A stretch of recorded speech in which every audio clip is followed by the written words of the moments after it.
देखिए बेस्टी का दूसरा क्वेश्चन है कार्य अनुसार मजदूरी प्रणाली क्या है। कार्य अनुसार मजदूरी प्रणाली के गुणों का उल्लेख करें। ठीक है, अब कार्य अनुसार मजदूरी मतलब सीधा क्वेश्चन ही से पता चला कि कार्य के अनुसार जो मजदूरी मिलती है, इसमें आपका समय का कोई महत्व नहीं है। माना किसी काम को आप 1 दिन में कीजिए, 10 दिन में कीजिए या 10 साल में कीजिए, वो काम पर आपको मजदूरी दी जाएगी। काम पूरा होगा उतना आपको मजदूरी दी जाएगी। इसमें समय का कोई महत्व नहीं होता है। तो इसको हम लोग लिख सकते हैं कार्य अनुसार मजदूरी प्रणाली वो प्रणाली जिसमें कार्य के आधार पर मजदूरी दी जाती है, उसमें समय का कोई महत्व नहीं होता। यदि कोई व्यक्ति किसी काम में दिन भर लगाया और वो काम वो नहीं पूरा किया है तो उस कार्य की जो मजदूरी होगी उसे वो नहीं मिलेगी। उस काम को वो 1 दिन में पूरा करे या 1 साल में पूरा करे, मजदूरी उसे एक निश्चित दी जाती है। एक तरह से कह सकते हैं हम लोग ठेकेदारी। ठीक है, तो कार्य अनुसार मजदूरी प्रणाली वो प्रणाली है जिसमें कार्य के अनुसार मजदूरी दी जाती है। इसमें समय का कोई महत्व नहीं होता। ठीक है, इसके निम्नलिखित गुण सुनिए और समस्या सुनिए। पहला है कठिन विधि। कार्य अनुसार मजदूरी प्रणाली का गणना करना काफी कठिन होता है, क्योंकि किसी भी काम में माना कि 5 मजदूर है, पांचों मजदूर अपने अपने योग्यता के अनुसार कार्य किए हैं। समय का इसमें महत्व नहीं है।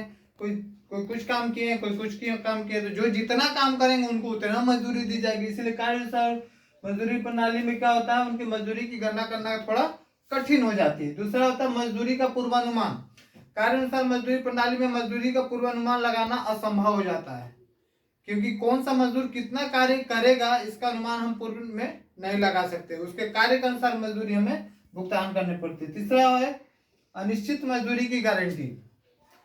इसमें यह भी हम कह सकते हैं कि अनिश्चित मजदूरी की गारंटी है, यानी जो जितना मजदूरी कर पाएगा उतना मिलेगा। माना कि कोई किसी कार्य को 2 घंटा में पूरा किया है और वो काम को कोई 1 घंटा में ही पूरा किया, और उसी काम को कोई 3 दिन में पूरा किया, तो तीनों की मजदूरी तो कार्य के अनुसार पर है। तो जो जितना जल्दी किया उसे उतना जल्दी भुगतान मिल गया। इसलिए मजदूरी की कोई गारंटी नहीं होती कि कब उनको पूरा होगा कार्य।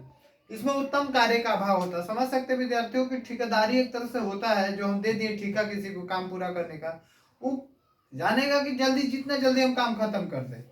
माना कि राम है और श्याम है, एक दीवार जोड़ना है। अब माना है कि राम 1 घंटा में जोड़ दिया, ठीक है, श्याम कोशिश करेगा कि हम आधा घंटा में ही कंप्लीट कर दें। तो ये जल्दी जल्दी करने के चक्कर में कार्य हमें सही मिलेगा, ठेकेदारी का काम अच्छा होता है, आप समझ सकते हैं। इसलिए इसमें आप लिख सकते हैं कि उत्तम कार्य का भाव होता है। कार्य अनुसार मजदूरी प्रणाली में उत्तम कार्य का भाव होता है, क्योंकि सभी मजदूर जल्दी जल्दी कार्य करने के क्रम में उसकी गुणवत्ता को खराब कर देते हैं।